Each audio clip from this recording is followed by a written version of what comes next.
புயல் by magnet மால்டர். அவள் பூட்டில் சாவியை நுழைத்து குமிழை திருகினாள். மார்ச் மாதத்து காற்று அவள் பிடியிலிருந்து கதவை பிடுங்கி சுவரின் மீது அறைந்தது. அந்த கடுங்காற்றுக்கெதிராக கதவை சாத்த கடுமையாக முயற்சி செய்ய வேண்டியிருந்தது. பின்கதவை மூடிய அடுத்த நொடி கடும் மழை பெய்யத் தொடங்கி அவளை வீட்டுக்குள்ளேயும் தொடர முயற்சிப்பது போல் ஜன்னல்கள் மீது மோதி பெருத்த ஓசையை உண்டு பண்ணியது. அப்பொழுது வீட்டுக்கு வெளியே ஒரு டாக்ஸி புறப்பட்டு பிரதான சாலைக்கு விரைந்த சப்தத்தை அவள் கேட்கவில்லை. சரியான நேரத்தில் வீடு வந்து சேர்ந்துவிட்டதற்கான மகிழ்ச்சியை பெருமூச்சின் வாயிலாக வெளிப்படுத்தினாள். இதுபோல் மழை பெய்யும் சமயங்களில் சாலை சந்திப்புகளில் நீர்மட்டம் அதிகரித்துவிடும். அவள் வந்த கார் அரை மணி நேரம் தாமதித்திருந்தால் பிறகு வீடு வருவதற்கு வேறு பாதையே கிடையாது. வீட்டினுள் விளக்குகள் போட்டிருக்கப்படவில்லை. காரணம், அப்பொழுது பென் அங்கிருக்கவில்லை. அவள் சோபாவின் அருகே இருந்த விளக்கை போட்டபோது ஒருவிதமான மனநிலையை உணர்ந்தாள். அவள் தன் சகோதரியின் வீட்டுக்கு சென்றுவிட்டு திரும்பிய வழியெல்லாம் எங்கானும் விளக்குகள் போடப்பட்ட வீட்டுக்குள் நுழைவதாகவும் அங்கே கணப்படுப்பு அருகே பெண் மாலை இதழுடன் அமர்ந்து கொண்டு இருப்பதாகவும் நினைத்து கொண்டாள்.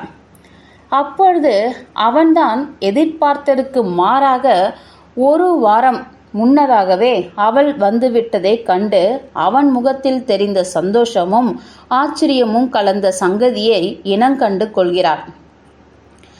அவளை காணும்பொழுது அவனுடைய வட்டமுகம் எப்படி பிரகாசிக்கும், கண்ணாடிக்கு பின்புறம் உள்ள கண்கள் எவ்விதமாக ஜொலிக்கும். அவன் சட்டென எழுந்து வந்து அவள் தோள்களை எவ்விதமாக பிடிப்பான். ஒரு மாத கால பிரிவு அவளுடைய முகத்தில் என்ன மாற்றங்களை ஏற்படுத்தியிருக்கிறது என்பதை காண எப்படியெல்லாம் பார்ப்பான். அதன்பின் பிரெஞ்சு இராணுவ அதிகாரி ஒருவன் அலங்காரத்தை ஆராதிப்பது போல அவளுடைய 2 கன்னங்களிலும் அன்புடன் எப்படி முத்தமிடுவான் என்பதையெல்லாம் அவள் அறிவாள். பிறகு அவள் காப்பியை தயார் செய்து கொண்டு கேக்கை எடுத்துக்கொள்ள அவர்கள் இருவரும் கணப்படுப்பு அருகே ஒன்றாக அமர்ந்து பேசுவார்கள். ஆனால் பென் இப்பொழுது அங்கு இல்லை. அவள் மாடத்தில் இருந்த கடிகாரத்தை பார்த்து மணி 10 நெருங்குவதை உணர்ந்தாள். இன்று அவள் வீடு திரும்புவதை அவன் அறியாத காரணத்தால் அவனுக்கு திரும்ப வரும் உத்தேசம் இல்லாமல் இருக்கலாம். இதற்கு முன்னர் அவள் வீட்டில் இருந்த சமயங்களில் அடிக்கடி நகரத்திலேயே தங்கிவிடுவான். காரணம், அவன் தொழிலப்படி. கடைசி ரயிலை பிடிக்க முடியாமல் போய்விடும். ஆக அவன் சீக்கிரமாக வந்துவிட வேண்டும், அல்லவெனில் இன்றிரவு அவனால் வர முடியாமல் போய்விடும். அந்த நினைப்பே அவளுக்கு கசந்தது. புயல் வெறும் மோசமாகிக் கொண்டே போனது. மரங்களின் பேயாட்ட சப்தத்தையும் அந்த சின்ன வீட்டின் வெளி மூலைகளின் மேலே காற்றால் எழுந்த சீழ்கை ஒலியையும் கேட்டாள். அப்பொழுது முதன்முறையாக ஆளரவம் அற்ற இந்த இடத்துக்கு குடிபெயர்ந்ததை நினைத்து நொந்து கொண்டாள். துவக்கத்தில் 1/4 மைல் தூரத்தில் சிலர் வசித்து வந்தனர். ஆனால் சில மாதங்களுக்கு முன்பு அவர்களும் வேறு இடங்களுக்கு குடிபெயர்ந்துவிட இப்பொழுது அந்த வீடுகள் காலியாக உள்ளன. அவள் தனிமையை பற்றி நினைத்து பார்த்ததே இல்லை. இந்த இடம் இருவருக்கும் போதுமானது. அவள் தன்னுடைய சொந்த வீட்டை அலங்கரிப்பதில் பெருத்த தன்னிறைவை அடைந்தாள். பென் அவளுடன் இல்லாத போது ஏற்படும் சஞ்சலத்தை தவிர்த்து, ஆனால் இச்சமயம் வீட்டை உடைத்து கொண்டு உள்ளே வர முயற்சிக்கும் புயலில் மற்ற மனிதர்களிடமிருந்து வெகு தூரத்தில் இருக்கும் தனிமை தந்த பயங்கரத்தை உணர்ந்து கொண்டாள். இந்த பகுதியின் சாலை சந்திப்பில் கூட ஒருவரும் வசிக்கவில்லை. அந்த வீட்டை கடந்து செல்லும் பாதை நிலங்களின் ஊடே சென்று 1 மைல் தள்ளிருக்கும் அடர்ந்த காட்டின் சூனியத்தில் சென்று முடிகிறது. அவள் கோட்டையும் தொப்பியையும் அலமாரியில் மாட்டிவிட்டு காற்று களைத்து போட்டிருந்த தலைமுடியை சரி செய்ய ஹாலின் நிலை கண்ணாடியின் முன் நின்றாள். கண்ணாடியில் தெரிந்த தன் பெரிய முகத்தை, சின்னஞ்சிறு மூக்கை, கருப்பு உடையில் மெலிந்த குழந்தை போன்ற தோற்றத்தை திரும்பி பார்த்த பெரிய பிரவுன் நிற விழிகளை அவளால் உணர முடியவில்லை. அவள் முடி இழைகளை சரி செய்து கொண்டையாக முடிந்து கண்ணாடியிலிருந்து அப்பால் விலகினாள். தோள்கள் சற்று குறுகியிருந்த அவளிடம் ஒரு விதமான குழந்தைத்தனம் இருந்தது. ஒரு சின்னஞ்சிறுமி பாதுகாப்பை தேடுவது போன்ற முதிர்ச்சியின்மை இருந்தாலும் வெறுமையை மீறி அழகாக இருந்தாள். அவளுக்கு இப்பொழுது 31 கல்யாணமாகி 15 மாதங்கள் ஓடிவிட்டன. அத்திருமணமே இப்பொழுது கூட ஒரு மாயாஜலமாக அவளுக்கு தோன்றும். இப்பொழுது அவள் வீட்டில் நடக்கத் தொடங்கி ஆங்காங்கு இருந்த விளக்குகளை போட்டாள். பென் வீட்டை சுத்தமாகத்தான் வைத்திருந்தான். வீட்டை சுத்தமாக வைத்திருப்பதில் ஆண்களுக்கு உள்ள குறை அங்கே இல்லை. ஆம், பென் சுத்தத்தை விரும்புவன். அச்சமயம் அவள் வீட்டில் உச்சபட்ச குளிரை உணர்ந்தாள். ஆமாம், மின்சார கணப்பின் அளவை பென் குறைத்து விட்டிருப்பான். அவன் இது போன்ற விஷயங்களில் கவனமுடன் இருப்பான். எதுவும் வீணாவதை அவன் விரும்புவதில்லை. மின்சார கணப்பின் அளவு மிக குறைவாக இருக்க குளிரின் காரணம் புரிந்தது. அவள் அந்த சின்னஞ்சிறு முல்லை எழுபதில் தள்ளிய போது நிலவரையிலிருந்து மோட்டார் சட்டென்று சப்தத்துடன் இயங்க அவள் ஒரு கணம் திடுக்கிட்டு போனாள். பிறகு சமையலறைக்கு சென்று காபி போட்டாள். அது தயாராகும் சமயத்தில் கீழ்த்தளத்தை மெதுவாக சுற்றி வர ஆரம்பித்தாள். அந்நேரத்தில் அவளிடம் பதற்றமும் இறுக்கமும் இருந்தது. ஆச்சரியத்தை தந்தது. எனினும் தன்னுடைய வீட்டுக்கு திரும்பவும் வந்துவிட்டதில் அவளுக்கு சந்தோஷமே. அவள் கூடத்தை கவனமாக பார்த்தாள். ஆம், அது சற்று சிறிதாக இருந்தாலும் மனதுக்கு ரம்மியத்தை தந்தது. மலர்களுடன் பளீரென்று இருந்த சின்டைஸ் செடிகள் வெகு அழகாக இருந்தன. 3 மாதத்துக்கு முன்னால் அவள் வாங்கிய லோபாய் நீண்ட சுவரின் மத்தியில் பிரமாதமாக இருந்தது. ஆனால் ஜன்னல் அருகே அவள் வைத்திருந்த செடிகள் பட்டு போயிருந்தன. அவள் படித்து சொல்லியிருந்தும் பென் தண்ணீரை விட மறந்துவிட்டிருக்கிறான். இப்பொழுது அவை தொங்கியும் சுருங்கியும் வெளுத்தும் போயிருந்தன. அக்காட்சி வீடு திரும்பிய ஆனந்தத்தை விளக்கத் தொடங்கியிருந்தது. அவள் சமையலறைக்கு திரும்பி வந்து கப்பினுள் காஃபியை ஊற்றிக்கொண்டாள். அதை பகிர்ந்து கொள்ள பென் இப்பொழுது இங்கிருக்க வேண்டுமே என நினைத்தாள். அவள் கப்புடன் ஹாலுக்குள் நுழைந்து பென்னின் பிரத்யேகமான பெரிய நாற்காலி அருகே இருந்த சிறிய வட்டை மேஜை மீது அதை வைத்தாள். மின்சார கணப்பு சுறுசுறுப்பாக இயங்கி வெப்பத்தை அனுப்பியது.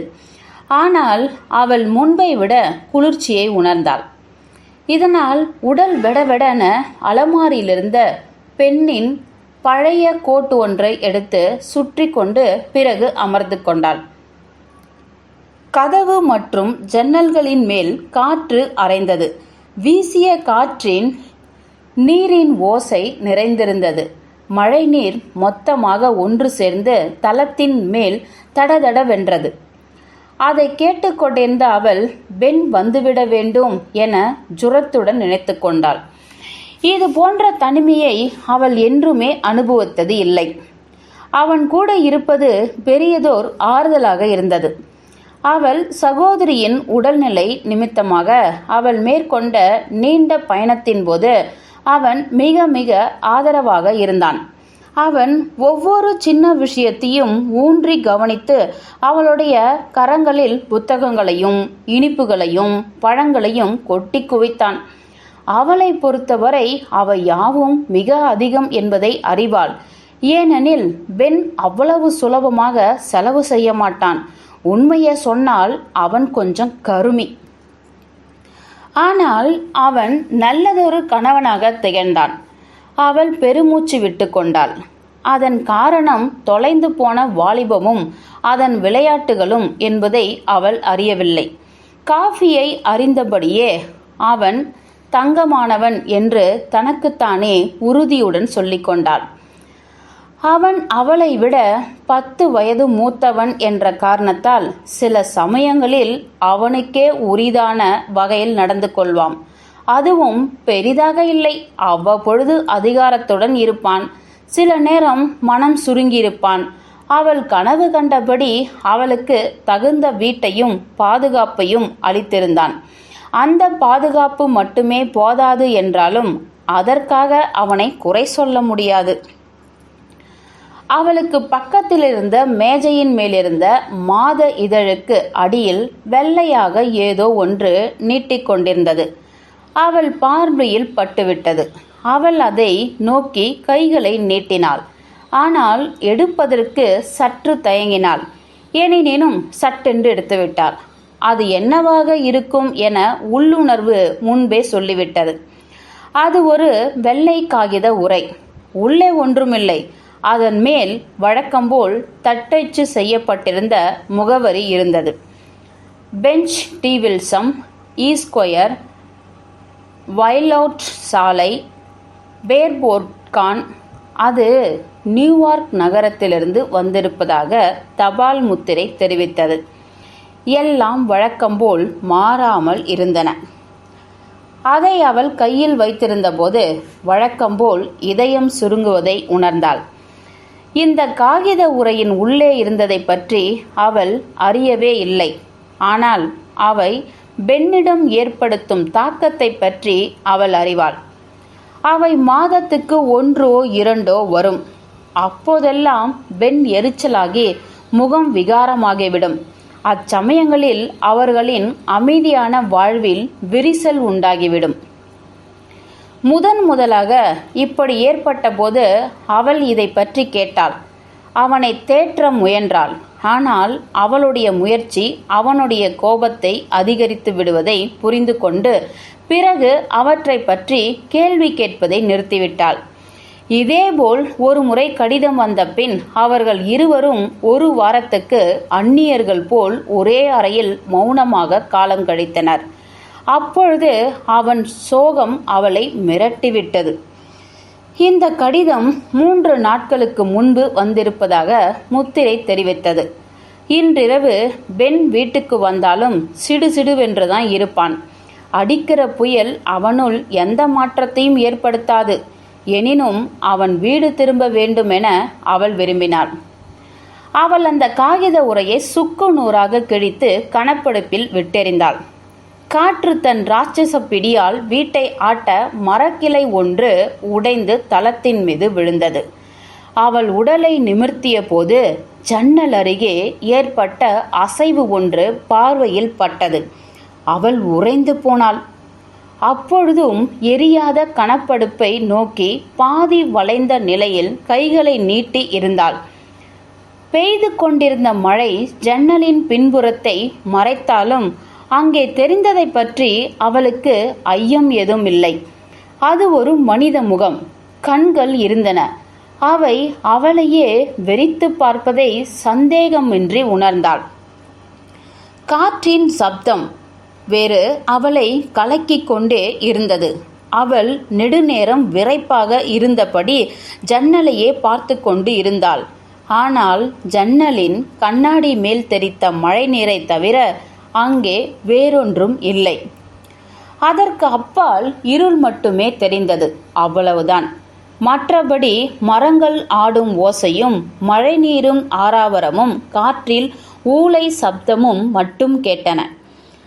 பிறகு திரும்பவும் அவள் இயல்பாக மூச்சு விட்டபடி தன்னை தைரியப்படுத்தி கொண்டு விளக்கை அணைத்துவிட்டு ஜன்னல் அருகே சென்றாள்.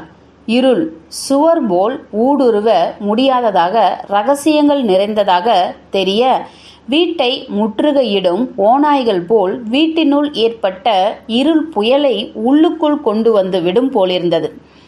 உடனே அவள் திரும்பவும் விளக்கை போட்டாள். அந்த வெறித்த விழிகளை கற்பனையில்தான் பார்த்திருக்க முடியும். இது போன்ற இரவில் எவருமே வெளியில் வரமாட்டார்கள். எவரும். எனினும் அவள் வந்துவிட்டாள். பயங்கர திகிலில் ஆடிப்போயிருந்தாள். பென் மட்டும் வீட்டுக்கு வந்துவிட்டால், அவள் தனிமையில் மட்டும் இல்லாமல் இருந்தால்? உடல் உதற பென்னின் கோட்டை இன்னும் இறுக போர்த்தி கொண்டு தான் ஒரு அடிமுட்டாளாக ஆகிவிட்டதாக சொல்லிக் கொண்டாள். இந்த தனிமையை சகிக்க முடியவில்லை. அச்சமயம் ஜன்னலுக்கு வெளியே ஒலித்த காலடி சப்தம் காதுகளில் விழுந்தது.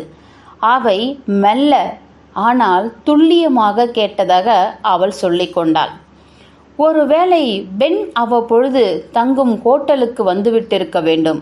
எதிர்பார்த்த காலத்துக்கு முன்பே தான் வீடு திரும்பி அவனை ஆச்சரியத்தில் மூழ்கடிக்கும் சந்தோஷத்தை பற்றி அவள் இப்பொழுது கவலைப்படவில்லை.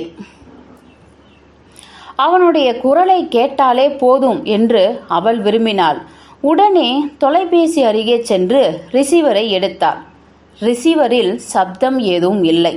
ஆம், வயர்கள் அருந்துவிட்டிருக்க வேண்டும். அவள் பீதியில் போராடினாள். ஜன்னலில் தெரிந்த முகம் பிரம்மையாகும், கண்ணாடியில் விழுந்த வெளிச்சத்தால் ஏற்பட்ட கற்பனையாகும், மற்றும் காலடி சப்தங்களும் கற்பனையாகத்தான் இருக்க வேண்டும். உண்மையில் அவை ஒலித்திருந்தால் இந்த பேய்த்தனமான புயல் சப்தத்தில் கேட்டிருக்காது. இந்த இரவில் யாருமே வெளியில் வர மாட்டார்கள். நிஜத்தில் அவளை எதுவுமே பயமுறுத்தவில்லை. இந்த சுவர்களை தாண்டி புயல் அணை கட்டியிருக்கிறது. நாளை காலையில் திரும்பவும் சூரியன் உதிக்கும். இப்பொழுது தன்னை ஆசுவாசம் செய்து கொள்ள வேண்டும் எனில் பேசாமல் ஒரு புத்தகத்தை கையில் எடுத்துக்கொண்டு உட்கார்ந்து விட வேண்டும். படுக்கைக்கு போவது இயலாத காரியம். அவளால் தூங்க முடியாமல் போய்விடக்கூடும். படுக்கையில் படுத்தால் அவள் கொட்ட கொட்ட விழித்து கொண்டு ஜன்னலில் தெரிந்த முகத்தையே நினைத்தபடி காலடி சப்தத்தை கேட்பாள். கணப்புக்கு கொஞ்சம் விறகுகளை எடுக்க வேண்டும். எனவே நிலவரை படிக்கட்டு ஆரம்பத்தில் சற்று நேரம் தாமதித்தாள். விளக்கின் ஒளி போதவில்லை. படிக்கட்டு சுவர் ஈரமாகவும் ஒரு வகையில் பயங்கரமாகவும் இருந்தது. காற்று கணுக்கால்களை சில்லென்றாக்கியது. மழை வெளிப்புறத்து வாசல் வழியாக நிலவரையின் உள்ளே பொழிந்து கொண்டிருந்தது. ஏனெனில் அதன் கதவு அகல திறந்திருந்தது. அதனுடைய உட்புற தாழ்பால் சில சமயங்களில் சரியாக பூட்டாது என்பதை அவள் அறிவாள். அது சரியாக மூடப்படாத பட்சத்தில் காற்று அதை திறந்திருக்க வேண்டும். திறந்திருந்த கதவு அவளுள் பீதியை உண்டு பண்ணியது. ஆயினும் கடும் காற்றை விட வேறு எதற்கு முக்கியத்துவம் தர வேண்டும் என்பதையும் மனதில் நிறுத்தி கொண்டாள். அவள் படிக்கட்டில் இறங்கி இருட்டில் இருந்த கதவு குமிழை தேடுவதற்கு முன்னர் ஒரு நீண்ட நிமிடத்துக்கு நின்றாள். அந்த சில கணங்களில் அவள் முழுவதுமாக நனைந்து போனாள். அவளுடைய துழாவுகிற பார்வையில் வீட்டின் பக்கத்தில் வளர்ந்திருந்த காட்டு மரங்களை தவிர்த்து வேறொன்றும் தெரியவில்லை. கதவை நன்றாக மூட காற்று உதவி புரிந்தது. அவள் தாழ்பாலை நன்றாக போட்டுவிட்டு அது சரியாக உள்ளதா என்று சோதித்தாள். அதன்பின் இனி யாரும் உள்ளே வர முடியாது என ஆறுதல் அடைந்தாள். ஈர ஆடைகள் ஒட்டி கொண்டிருந்த உடலோடு நின்றிருந்தவளின் நினைப்பில் திடீரென ஓர் எண்ணம் தோன்ற அவளுடைய எலும்புகள் எல்லாம் கரைந்திடுவது போல ஆயின. ஒருவேளை ஜன்னலில் தெரிந்த அந்த முகம் நிஜமாக இருக்கலாம். அந்த முகத்துக்கு சொந்தக்காரன் இந்த 1/4 மைல் தூரத்தில் இருந்த ஒரே ஒரு இடத்தை புகலிடமாக அடைந்திருக்கலாம். அதாவது இந்த நிலவரை. உடனே அவள் தடதடவென படிகளில் தாவினாள். ஆனால் பிறகு பழைய உறுதியை அடைந்தாள். அவள் தன்னைத்தானே கைவிட்டு விடக்கூடாது. இதற்கு முன்னர் எவ்வளவோ முறை புயல் வீசியிருக்கிறது. ஆனால் இம்முறை அடிக்கும் புயலில் அவள் தனியாக இருக்கும் ஒரே காரணத்தால் பைத்தியக்காரத்தனமான கற்பனையை ஆக்கிரமிக்க விடக்கூடாது. ஆனால் அவளால் சுமையாக அழுத்திய அந்த காரணமற்ற பயத்தை விரட்ட முடியவில்லை. இருந்தாலும் அதை சற்று விரட்டினாள். அப்பொழுது வீட்டுக்கு வெளியே காலடி சப்தம் திரும்பவும் கேட்டது. அது கற்பனைதான் என்பதை அறிந்திருந்தாலும் அவ்வோசை பயங்கரமான அளவுக்கு நிஜமாக இருந்தது. சரளை கல்லின் மேல் நடப்பதால் எழும் நரநரப்பு காவலாளியின் ரோந்து போலிருந்தது. அவள் கொஞ்சம் விறகுகளை மட்டும் எடுத்துக்கொண்டால் போதும். அதன் பின் கணப்பில் நெருப்பெரிய விடலாம். வெளிச்சமும் வெப்பமும் ஆசுவாசமும் கிடைக்கும். பிறகு அவள் இந்த தீலை மருந்து விடலாம். நிலவரை தூசியில் ஈரக்கசிவின் நாற்றம் அடித்தது. தூண்களில் சிலந்தி வலை மூடியிருந்தன. அங்கே மூலையில் ஒரே ஒரு மங்கலான விளக்கு மட்டுமே இருந்தது. சுவரிலிருந்து மழைநீர் கருப்பான சிற்றாறாக ஓடி தரையில் ஓரடிக்கு குட்டையாக தேங்கியிருந்தது. விறகு குவியல் குவிந்திருந்த இடத்திலிருந்து தள்ளி எதிர்மூலையிலிருந்து அவள் சற்றே நின்று சுற்றிலும் ஊன்றி பார்த்தாள். அவ்விடத்தில் ஒருவரும் ஒளிய முடியாது. நிலவரை அமைப்பு மிகவும் விசாலமாக இருக்க தாங்கு கம்புகள் ஒருவனை ஒலிக்க முடியாத அளவுக்கு மெலிதாக இருந்தன. திடீரென கையிலிருந்த காடாவிளக்கு சட்டென அணைந்து போனது. அது எரிந்து கொண்டிருந்த சப்தம் ஒரு மனிதனின் துணையைப் போல் தன்னுடன் இவ்வளவு நேரம் இருந்ததை அவள் உணர்ந்தாள். இப்பொழுது கீழே இந்த இடத்தில் புயலின் சீற்றத்தை தவிர வேறொன்றும் அவளுடன் இல்லை. அவள் விறகு குவிலை நோக்கி கிட்டத்தட்ட ஓடினாள். ஆனால் அவள் விறகுகளை குனிந்து எடுக்க முன்னர் ஏதோ ஒன்று அவளை நிற்க செய்தது. திரும்பினாள். என்னதது? ஏதோ சப்தம் அல்ல. அவள் தூசு படர்ந்த தரை மீது விரைந்து போது ஏதோ ஒன்றை பார்த்துவிட்டாள். ஏதோ ஒன்று வித்தியாசமானது. அவள் பார்வையால் சுற்றிலும் துழாவினாள். அவள் பார்த்தது வரக்கூடாத இடத்திலிருந்து வந்த ஒரு ஒலிக்கீற்று. காரணமில்லாத பயம் ஒன்று அவளுடைய இதயத்தை கவ்வியது. அவளுடைய விழிகள் பயந்த மானுடையதைப் போல வட்டமாக அகலமாக விரிந்தன. அவள் அருகே இருந்த அவளுடைய பழைய பெட்டி சற்றே திறந்திருந்தது. அந்த திறப்பிலிருந்து பிரதிபலித்த ஒளிதான் நிலவரையின் அரை இருட்டை துளைத்து கொண்டிருந்தது. அவள் வசியப்பட்ட பெண்ணை போல் அதை நோக்கி நடந்தாள். மேஜையில் கிடந்த காகித உரை, ஜன்னலில் தெரிந்த முகம், திறந்திருந்த நிலவரை கதவு, இவற்றோடு சேர்த்து இதுவும் காரணமற்றதாகத்தான் இருக்கும். பீதியில் கவலை கொள்ள ஒரு காரணமும் இல்லை. ஆயினும் அவள் பெட்டியை மூடியிருந்தாளே, அதோடு தாழ்பாலும் போட்டிருந்தாள் என்பதை நிச்சயமாக உணர்ந்தாள். அவள் இந்த அளவு நம்பிக்கையுடன் நினைவு கூர்ந்ததன் காரணம் 2 அல்லது 3 கோட்டுகளை செய்தித்தாளில் சுற்றி பூச்சி தொல்லைக்காக அப்பெட்டியில் போட்டு அழுத்தமாக மூடியிருந்ததுதான். இப்பொழுது பெட்டியின் மூடி ஓர் அங்குல தூரத்துக்கு உயர்ந்திருந்தது. மேலும் அதன் உள்ளிருந்து ஒளி இன்னும் வந்து கொண்டிருந்தது. அவள் மூடியை திறந்தாள். அவள் நெடுநேரம் அவ்விடத்தில் நின்று அப்பெட்டியை பார்த்தபடி நிற்க அதனுள் இருந்த சங்கதியின் எல்லா விவரங்களும் ஒரு திரைப்பட சித்திரம் போல் அவளுடைய மூளையில் பதிவாயின. அதன் ஒவ்வொரு சிறு விவரமும் அழிக்க முடியாதபடி தெளிவாக எப்பொழுதுமே மறக்க முடியாத அளவுக்கு இருந்தன. அந்த கணத்தில் அவளால் உடலின் ஒரு பகுதியை கூட அசைக்க முடியவில்லை. பயங்கரம் ஒரு கருப்பு திரையாகி அவள் மேல் விழுந்தது. மூச்சு நிறுத்தி உடலை உதற வைத்தது. அதன் பின் அவளுடைய முகம் உணர்ச்சியற்றதாகியது. பெட்டியின் மூடியை தடால் என்று அரைந்து சாத்திவிட்டு பைத்தியம் பிடித்தாற்போல் படிகளில் ஏறினாள். பின் ஆழமாக மூச்சை இழுத்தாள். நுரையீரலே கிழிந்துவிடும்படியான தேம்பலை வெளிப்படுத்தினாள். அவள் நிலவரையின் மேல் கதவை வீடே கிடுகிடுக்கும்படியான அளவில் அரைந்து சாத்தினாள். பிறகு பூட்டில் சாவியை திருப்பினாள். பலமாக மூச்சிறைத்தபடி சமையலறை மேஜை அருகே இருந்த ஒரு பலமான காட்டுமர நாற்காலியை எடுத்து நிலவரை கதவின் குமிழ் திரும்பாத வண்ணம் முட்டுக் கொடுத்தாள்.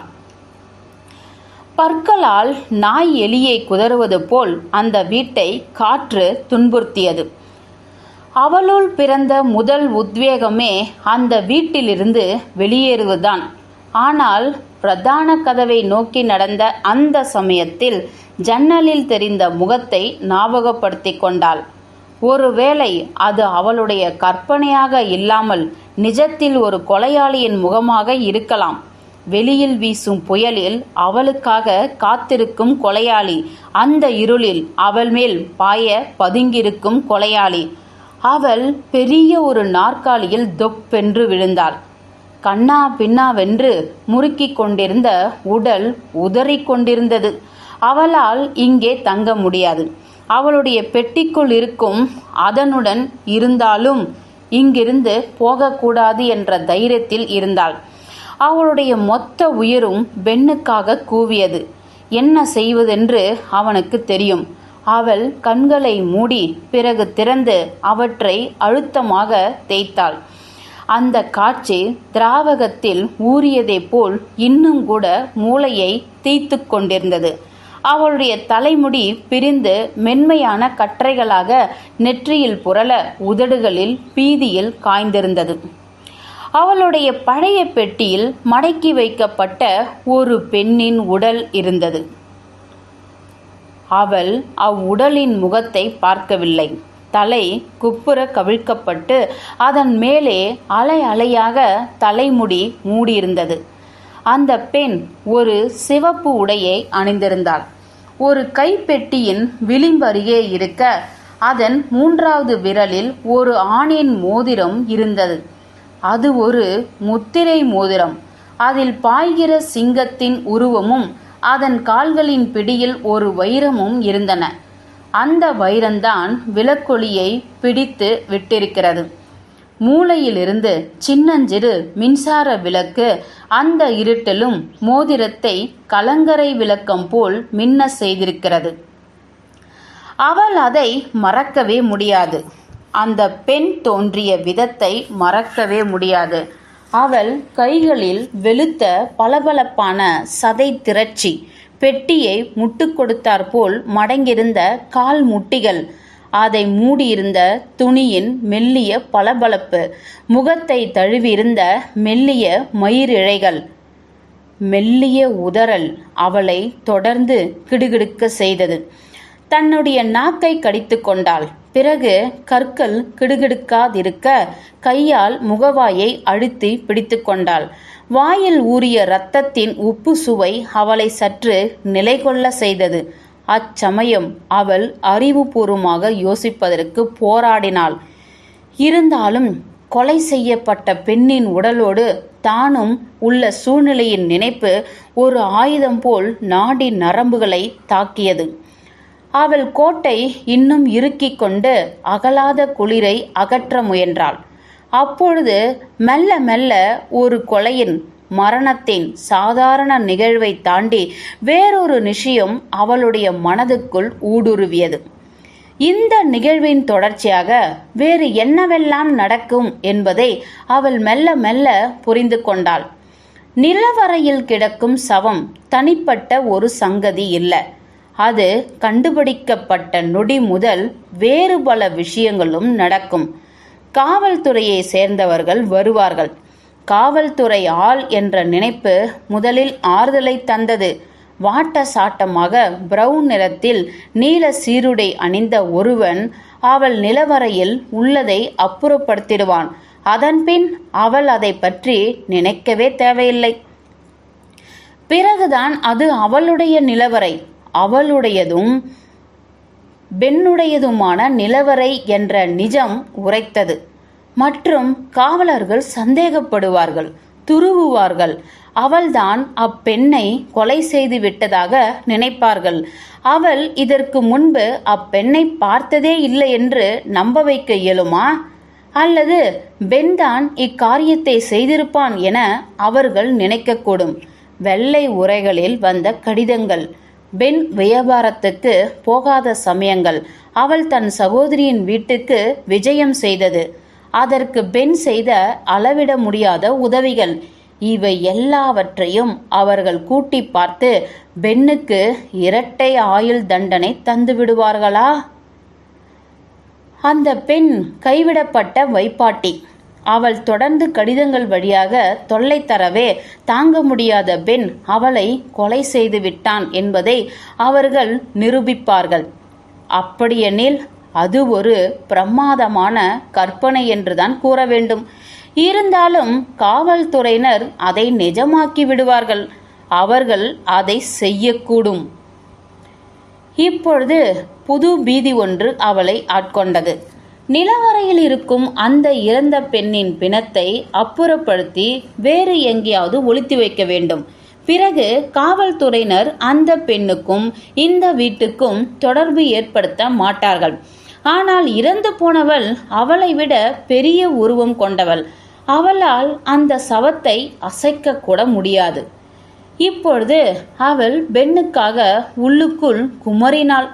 அவன் மட்டும் வீடு வந்துவிட்டால், வீடு வந்து அந்த சவத்தை அப்புறப்படுத்தி வேறு எங்கேயாவது மறைத்து விட்டால், பிறகு காவல்துறையினர் இந்த வீட்டை கொலையோடு சம்மந்தப்படுத்த மாட்டார்கள்.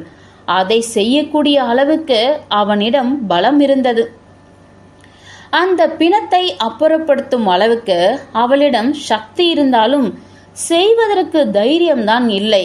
காரணம், வீட்டுக்கு வெளியே அது நிஜமோ கற்பனையோ யாரோ ஒரு கொடியவன் உலவிக் கொண்டிருக்கிறான். நிலவரையின் கதவு தானாக திறந்திருக்காது. ஒருவேளை அது அப்படியே திறந்திருந்தாலும் கொலையாளி இதை ஒரு வாய்ப்பாக எடுத்துக்கொண்டு தன் குற்றத்தை அப்பாவி பெண் மேல் செலுத்த இதை செய்திருக்கிறான். அவள் அங்கே கூனி குறுகியபடி வெடவெடுத்தாள். ஏதோ ஒரு பெரிய பொறி அவளை முடக்கிவிட்டார் போல் தோன்றியது. ஒரு பக்கம் புயலும் தொடர்பற்ற தொலைபேசியும், மறுபக்கம் வெளியே உலவும் கொடியவனும் பெட்டியில் இருக்கும் பிணமும். இவற்றுக்கிடையில் அவள் மாட்டிக்கொண்டு ஏதும் செய்ய முடியாமல் தவிக்கிறாள். அவளுடைய நிராதரவான நிலையை ஒலிப்பது போல் காற்று பலமாக வீச சாலையில் ஒரு மரம் தடால் என்று சாய்ந்தது. அப்பொழுது கண்ணாடி நொறுங்கும் ஓசையை கேட்டாள். அவளுடைய குறுகிய உடல் இழுக்கப்பட்ட வில் போல் வளைத்து கொண்டது. அந்த கொலையாளி உள்ளே வர முயற்சிக்கிறானா? அவள் உடனே கஷ்டப்பட்டு எழுந்து முதல் மாடியின் எல்லா ஜன்னல்களையும் சோதித்து மேலே இருந்த மற்றொன்றையும் சோதித்தாள். எல்லாமே சரியாகத்தான் இருந்தது.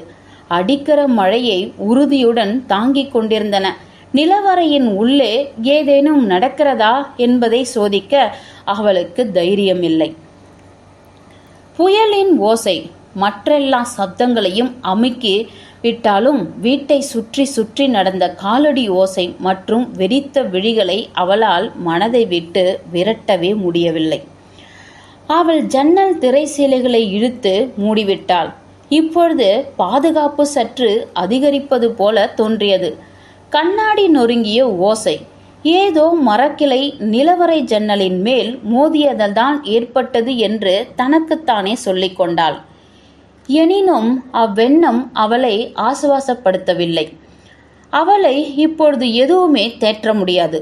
பெண்ணுடைய சதைப்பற்றான தோளும் கைகளும் அவளை வளைப்பதை தவிர்த்த அந்த உடலை வீட்டிலிருந்து அப்புறப்படுத்துவதை நினைத்தாள். திடீரென ஒருவித சோர்வு அவளை வியாபித்தது. பயம் கொள்வதற்கான சக்தியை கூட அவள் இழந்துவிட்டார் போல அவள் திரும்பவும் நாற்காலியில் ஏறி கண்ணை குறுக்கிக் கொண்டாள். அவள் பெண்ணுக்காக, பகல் வெளிச்சத்துக்காக மௌனமாக பிரார்த்தித்து கொண்டிருந்தாள். மணி 12:30 ஆகிவிட்டதை கடிகாரம் சொல்லியது. அடுத்த 1 மணி நேரத்துக்கு அவள் அதே இடத்தில் உடலை குறுக்கியபடி எதையும் யோசிக்காமல், பயங்கூட கொள்ளாமல் சோர்வுடன் இருந்தாள். அப்பொழுது புயல் ஒரு வினாடி நேரம் தன் இயக்கத்தை நிறுத்திய போது காலடி சப்தத்தை கேட்டாள். அந்த ஓசை உறுதியாக விரைவாக நடந்து வந்தது. வாயிற்கதவில் சாவி நுழைக்கப்பட்டு திருகியது. உடனே கதவு திறக்கப்பட்டு பென் உள்ளே நுழைந்தான். அவன் ஈரம் சொட்ட சொட்ட அழுக்காக, அதே நேரம் வெளுத்து போய் சக்தியெல்லாம் இழந்திருந்தான். ஆனால் அவன் பென்தான். அதை நிச்சயமாக உணர்ந்த அடுத்த நொடி அவள் பாய்ந்து சென்று அவனிடம் சங்கதியை சொன்னாள். அவன் அவளுடைய கன்னங்களை மென்மையாக முத்தமிட்டுவிட்டு தன் கழுத்திலிருந்த கைகளை விலக்கினாள். இதோ பார், நான் ரொம்ப தொப்பலாக நனைந்துள்ளேன், நீயும் ஈரமாகி விடுவாய். அவன் தன் மூக்கு கண்ணாடியை கழற்றி அவளிடம் தர அவள் அதை துடைத்தாள். அவனுடைய கண்கள் விளக்கு ஒளியில் பாதி மூடி கிடந்தன. சாலை சந்திப்பிலிருந்து நடக்க வேண்டியதாய் இருந்தது. ஐயோ, எப்படிப்பட்ட இரவு! அவன் ஆடைகளையும் ஷூக்களையும் அவிழ்த்தான். வெளியிலிருந்து வெளிச்சம் நிறைந்த இடத்துக்கு திரும்பவும் வருவது எப்படிப்பட்ட ஆனந்தத்தை தரும் என்பதை நீ அறியமாட்டாய். நான் திரும்பவும் வீடு வந்ததே பெரிய நிம்மதி. நடந்ததை சொல்லத் தொடங்கினாள்.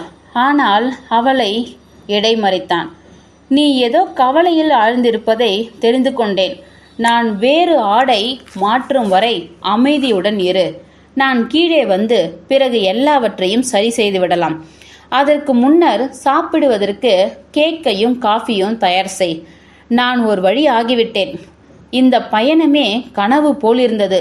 சாலை சந்திப்பிலிருந்து நான் மீள்வேனா என்பதை நான் அறியவில்லை. அடேயப்பா, பல மணி நேரமாக போராடினேன்.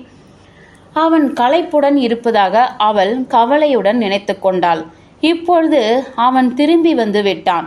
எனவே சற்று நேரம் பொறுமையுடன் இருக்கலாம். ஒரு பயங்கர கனவு போல் இருந்த அந்த சில மணி நேரம் இப்பொழுது நிஜமற்றதாக தோன்றுவது வினோதமாக இருந்தது. இப்பொழுது பென் இங்கிருக்க சூழ்நிலை உற்சாகமாகிவிட கடந்து போன நேரம் கனவுதானா என்று சிந்திக்க தொடங்கினாள். அவள் அந்த சவத்தை தெளிவாக மனக்கண்ணால் பார்க்க முடிந்தால் கூட அது கூட கற்பனைதானோ என நினைத்தாள். ஒருவேளை புயல் ஒன்று மட்டுமே நிஜமாக இருக்கக்கூடுமோ? அவள் சமையலறைக்கு சென்று காஃபி போட்டாள். கதவின் மேலே முட்டு கொடுத்திருந்த காட்டு மர நாற்காலியை அவளுடைய பயங்கரத்துக்கு சாட்சி கூறியது. இப்பொழுது பென் வீட்டிலிருக்க அதன் சிறுபிள்ளைத்தனத்தில் வெட்கப்பட்டவள் நாற்காலியை தூக்கி அதன் பழைய இடத்தில் போட்டாள். காஃபி தயாராகும் முன்பே அவன் விரைந்து கீழே வந்துவிட்டான். பழைய சாம்பல் வண்ண குளியல் உடையில் பாக்கெட்டுகளில் கைகளை நுழைத்தபடி வரும் அவனை மறுபடியும் காண எவ்வளவு ஆசையாக உள்ளது. அவன் மிக்க இயல்பாக முரட்டு துண்டால் முகத்தை துடைத்தபோது சிவந்த வழுக்கை தலையில் ஈரமான முடிகள் முட்கள் போல் குத்திட்டு நின்றன. ஜன்னலில் தெரிந்த முகம், திறந்திருந்த கதவு, கடைசியில் பெட்டியிலிருந்த பிணம், இவை எல்லாவற்றையும் அவனிடம் சொன்னபோதே வெட்கத்தால் குறுகிவிட்டாள். ஆனால் அவற்றில் எதுவும் நிஜமில்லை என அக்கணத்தில் உணர்ந்து கொண்டாள். அதையே பென்னும் தயக்கமின்றி சொன்னான். அவன் எழுந்து வந்து அவளை தன் இரு கையில் அணைத்து கொண்டான். சின்ன குழந்தை போலாகிவிட்டாய். இந்த புயல் உன்னை மிகவும் பாதித்துவிட்டது. அதில் எனக்கொன்றும் ஆச்சரியமில்லை. அதுதான் உன்னை இப்படியெல்லாம் பயமுறுத்தியிருக்க வேண்டும். அவள் பயத்துடன் சிரித்தாள். ஆமாம், நீங்கள் சொல்வது சரிதான். அதேபோல் நான் நினைத்து கொண்டேன். இப்பொழுது நீங்கள் வந்து விட்டதால் எல்லாமே சரியாகிவிட்டன. ஆனால் பென், நீங்கள் அந்த பெட்டிக்குள் பார்க்க வேண்டும். எனக்கு நிச்சயமாக தெரிந்தாக வேண்டும். இப்போது கூட அவள் பளிச்சென்று தெரிகிறாள். அதேபோல் தெளிவான விஷயத்தை என்னால் கற்பனை செய்ய முடியுமா என்ன? உடனே அவன், அது உன் பயத்தை போக்கும் என்றால் நிச்சயமாக பார்க்கிறேன். இப்பொழுதே செய்ய போகிறேன். பிறகு நான் நிம்மதியாக காஃபி அருந்தலாம். அவன் நிலவறை கதவை திறந்து விளக்கை போட்டான். அவளுடைய இதயம் திரும்பவும் வேகமாக அடித்து கொண்டது. காதுகளில் பேரிடி உருமியது. நிலவரையில் திறந்த கதவு பயங்கரங்களின் முழு காட்சியையும் திரும்பவும் கொண்டு வந்துவிட்டது. பிணம், காவல்துறையினர், அவளையும் பெண்ணையும் பிடித்து போகும் பயம். உடலை மறைப்பது சட்டப்படி குற்றம். அவள் அதை கற்பனை செய்திருக்க முடியாது. தன்னுடைய மூளை இது போன்ற குழப்படிகளை செய்திருக்காது என்று ஒரு கணம் குழம்பிவிட்டாள். எப்படியோ பென் அதை அறிந்து கொண்டு விடுவான். பெட்டியின் மூடியை அவன் திறக்கும் ஓசையை கேட்டாள். அவள் நாற்காலியின் பின்புறத்தை இறுக பற்றியபடி அவனுடைய குரலுக்கு காத்து நின்றாள். அடுத்த வினாடி அவன் குரல் கேட்டது. அவளால் நம்ப இயலவில்லை. அவனுடைய குரல் முன்பை விட உற்சாகமாகவும் நம்பிக்கையுடனும் ஒலித்தது. இங்கே பெட்டியில சில பண்டல்களை தவிர வேறொன்றும் இல்லை. வா, வந்து நீயே பார். ஒன்றுமில்லை. அவள் படிக்கட்டில் இறங்கி நிலவறைக்குள் நுழைந்த போதே கால் முட்டிகள் பலவீனமாகிவிட்டன. அங்கே அழுக்கலான பாடையும் ஈரமும் சிலந்தி வலைகளும் பழையபடி இருந்தன. சுவரிலிருந்து இன்னும் கூட நீர் வழிந்து கொண்டிருந்தது. அதே சமயம் தரையிலிருந்த குட்டையின் அளவு கூடியிருந்தது. விளக்கு அதேபோல் மங்கலாக இருந்தது. உடைந்த ஜன்னலின் வழியே காற்று ஊதலுடன் வீச மழை அதனுள்ளே சாரலிட்டது. தரை மீது இருந்த கண்ணாடி சில்லுகளின் மேல் விழுவதை தவிர்த்த மற்ற எல்லாமே பழையபடி இருந்தன. ஜன்னலின் மூடே நீட்டிக்கொண்டிருந்த மரக்கிளை சட்டத்தின் ஓரத்திலிருந்த கண்ணாடி மிச்சங்களை துப்புரவாக துடைத்து விட்டிருந்தன. கூரான விளிம்புகள் ஒன்று கூட இல்லை. திறந்திருந்த பெட்டி அருகே அவளுக்காக காத்து கொண்டு பென் நின்றிருந்தான். அவன் குண்டு உடல் அரண் போல் இருந்தது. பார், இதில் ஒன்றுமே இல்லை. உன்னுடைய பழைய உடைகள் மட்டுமே உள்ளன என நினைக்கிறேன். அவள் அவனுக்கு பக்கத்தில் போய் நின்றாள். அவள் தன் சுய நினைவை இழந்து விட்டாளா? இப்பொழுது குறுக்கப்பட்ட அவ்வுடலை, சிவப்பு ஆடையை, மென்மையான பளபளப்பான முடிகளை பென் மட்டும் காண முடியாத போது அவள் மட்டும் பார்க்க போகிறாளா என்ன? மற்றும் சிங்கத்தின் கால்களில் உள்ள வைர மோதிரத்தை? அவளுடைய கண்கள் மிக தயக்கத்துடன் பெட்டிக்குள் பார்த்தன. அது காலியாக இருந்தது. அங்கே நேர்த்தியாக செய்தித்தாள்களால் கட்டப்பட்ட ஒரு சில பண்டல்கள் மட்டுமே இருந்தன. அவற்றை ஜாக்கிரதையாக பெட்டிக்குள் அடியில் எப்படி வைத்து இருந்தாலோ அப்படியே இருந்தன. அவற்றை தவிர்த்து வேறொன்றுமே இல்லை. அவள் அப்பிணத்தை கற்பனையாகத்தான் பார்த்திருக்க வேண்டும். அந்த நினைப்பால் பாரம் இறங்கிய மனதுடன் இருந்த அவளை வேறொரு குழப்பமும் பயமும் பிடித்தது. அவளுடைய மனம் இது போன்ற குழப்பங்களை உருவாக்கினால் அவளால் பெட்டிக்குள் இருந்த பிணம் போல் ஒவ்வொரு விவரத்தையும் வெகு நுணுக்கமாக கற்பனையில் வடிக்கும் அளவுக்கு இருந்தால் எதிர்காலத்தின் நிலைமை பயங்கரமாகத்தான் தெரிந்தது. நிஜமான உடல் ரீதியான அபாயம் இல்லை. உண்மையிலேயே அவை இருந்ததே இல்லை. பென்னின் மேல் தொங்கிய சட்டத்தின் பிடி கனவாக மறைந்துவிட்டது. இவை எல்லாம் என்னுடைய கனவு என்று அவள் ஒப்புக்கொண்டாள். இருந்தாலும் அவை பயங்கரமாக இருந்தது. மற்றும் நான் தூங்கவே இல்லை. அவளுடைய குரல் உடைந்துவிட்டது. ஐயோ பென், நான் நினைத்தது என்னவென்றால்... என்ன நினைத்தாய்? அவனுடைய குரல் வித்தியாசமாக பழைய பெண்ணுடையதை போலின்றி வேறு விதமாக ஒலித்தது. அதில் கொஞ்சம் குரூரமும் தென்பட்டது.